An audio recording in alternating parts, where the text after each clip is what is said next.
Hello மக்களே, வணக்கம். Welcome back to my channel. இன்றைக்கி என்ன வீடியோன்னு சொல்லிட்டு பார்த்தீங்கன்னா, எல்லார் வீட்லேயும் நம்ம வீட்டிலலாம் சின்ன சின்ன குழந்தைங்க இருப்பாங்களா, அவங்கள சமாளிக்கிறது எப்படின்னு சொல்லிட்டு தான் இந்த வீடியோவில் பார்க்க போகிறோம். நான் எனக்கு தெரிஞ்ச டிப்ஸை வந்து உங்க கூட ஷேர் பண்ண போகிறேன். எனக்கு வந்து 2 வயசில் ஒரு பெண் குழந்தை இருக்குது. அவள் பேர் மௌனிகா. நான் வந்து என்னோடய பாப்பாவை நானே வந்து 45 நாள் வயசில் குழந்தையிலேருந்து நான் பார்த்துட்டு இருக்கேன். 45 குழந்தையிலேருந்து.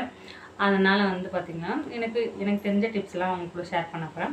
என்னோடய பாப்பாவை நானும் இப்போலாம் ரீசெண்டாக அடிச்சுட்டு இருந்தேன், பால்வாடிக்கு போக மாட்டான்னு சொல்லிட்டதுனால நான் யோசிச்சேன். என் பாப்பா சொன்னான், எப்போ பார்த்தீங்கன்னா நான் அடிக்காதம்மா, என்ன கொஞ்சம் பேசுமான்னு சொல்லிட்டு சொல்லுவாள் என் பாப்பா. அப்போ தான் யோசிச்சேன். அப்புறம் நான் வந்து சொன்னோன்னு இப்போ பால்வாடிக்கு போனால் அப்பா உனக்கு பிஸ்கெட்லாம் என்ன வேணுமோ நல்லா வாங்கி தருவாரான்னு சொன்னேன். அப்புறம் சமாளித்து அடிக்காமல் போனேன். நீ அதெல்லாம் குட் கேர்ள், அப்போ அழுந்தாங்கன்னா நீ பேட் கேர்ள் ஆகிட்டியான்னு சொன்னோடனே, இல்லைம்மா நான் குட் கேர்ள்னு சொல்லிட்டு போக ஆரம்பித்தேன். இப்போ போயிட்டு தான் இருக்கேன். என்னோடய பாப்பா பால்வாடிக்கு கூப்பிட்டு போய் விட்டு வந்து தான் வீடியோவே எடுக்கிறேன். அந்த மாதிரி குழந்தைங்க வந்து அது இப்போ நம்மளே வந்து அங்கே போகாத, அதை பண்ணாத, எப்போ பார்த்தாலும் அது பண்ணுறது, எப்போ பார்த்தாலும் கொஞ்சம் நேரம் அமைதியாக இருக்கும் அப்படி சொன்னால் நம்மளுக்கு கோவம் வருது இல்லையா? அதே மாதிரி தான் பாப்பாவையும் தம்பியும் நம்ம வந்து அங்கே போகாதாமான்னா அவங்களுக்கு போகதான்னு தோணும். ஏன்னா சின்ன குழந்தைங்களா, அவங்க துருன்னு எதனா பண்ணிட்டு அவங்க செய்கிறதுனால தான் அவங்க குழந்தை. அதனால் அங்கே போறியா, நம்ம பின்னாடியே போகலாம், ஒன்றும் தப்பில்லை. அப்புறம் வேலை கூட அப்புறம் செஞ்சுக்கலாம். ஏன்னா இப்போ இருக்கிற காலகட்டத்தில் எல்லாரும் வந்து தனித்தனியாக இருக்கிறதுனால குழந்தைய பார்த்துக்கிறதுக்கு ஆள் இல்லை. நம்ம போனால் நம்ம வேலையாக செய்யணுன்ற கோவத்தெலாம் அடிச்சிடும், கொஞ்சம் நேரம் அமைதியாக இருக்க மாட்டேன்னு சொல்கிறோம் இல்லையா? அவங்க போகிற ஒரு 5 நிமிஷம் வேணும்னா அவங்க போய்ட்டு அது என்ன பண்ணுறாங்கன்னு சொல்லிட்டு பார்த்துட்டு அவன் வந்துடுமான்னு சொன்னால் அதான்.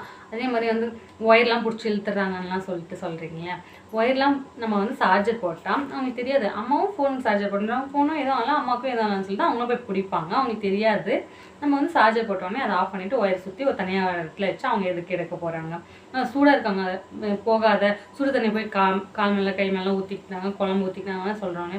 அது குழந்தை இருக்கிற வீட்டில் நாம் தான் மேலே எடுத்து வைக்கணும். மேலே எடுத்தாலும் அவங்க இது பண்ணுவாங்க. அவங்க எட்டாத இடத்துல எங்கே வைக்கணுமோ அவங்க வைக்கணும். அவங்க கூட தான் நம்ம தெரிஞ்சுட்டு இருக்கணும். ஏன்னா அவங்க சின்ன குழந்தை.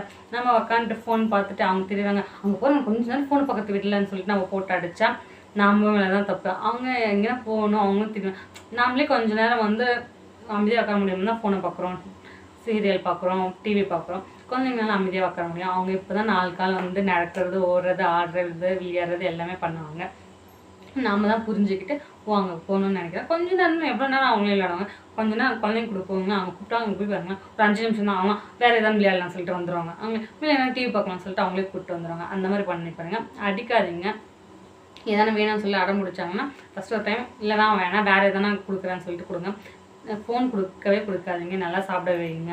இது மாதிரி பண்ணாமே அவங்க மைண்டை வந்து நம்ம வந்து அடிச்சுட்டு போனால் அவங்களுக்கு மறுத்துறோம். அப்படி எப்போ பார்த்தாலும் அடிச்சுட்டே தான் இருக்கிறாங்க. என்ன புதுசாக 2 அடி ஆமாங்க சரி அப்போதான் சொல்லி இப்படி தேய்ச்சி விட்டு போயிடுவாங்க. அதே சொல்லணும்னு இப்படி பண்ணாதடம்மா, அம்மா சொல்கிறேன்னு சொல்லிட்டு சொன்னோம்னா சரிம்மான்னு சொல்லிட்டு என் பாப்பா அப்படி தான் சொல்கிறா. இந்த மாதிரி தான் நான் வந்து ஃபேஸ் பண்ணிட்டு வரேன்.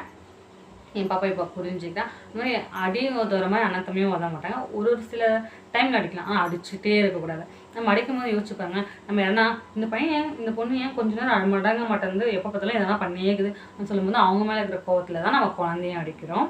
அதனால இன்னொருத்தருக்கு மேலே இருக்கிற கோவத்தை குழந்தை மேலே திணிக்காதீங்க. அது அவங்கள கோவம் வர மாதிரி எதனா அவங்க பண்ணால் யோசிச்சு பாருங்க. அவங்க அங்கே நம்ம குழந்தை எப்படி கவுந்துச்சு, நம்ம குழந்தை எப்படி பேசுச்சு, எப்படி சாப்பிடுவா, எப்படி ஓடுவா, எப்படி ஊவெல்லாம் பண்ணுவாங்களா, அந்த மாதிரிலாம் எப்படி பண்ணாங்கன்னு சொல்லிட்டு யோசிச்சு பாருங்கள். அடிக்கிறதுக்கு மனசு வராது.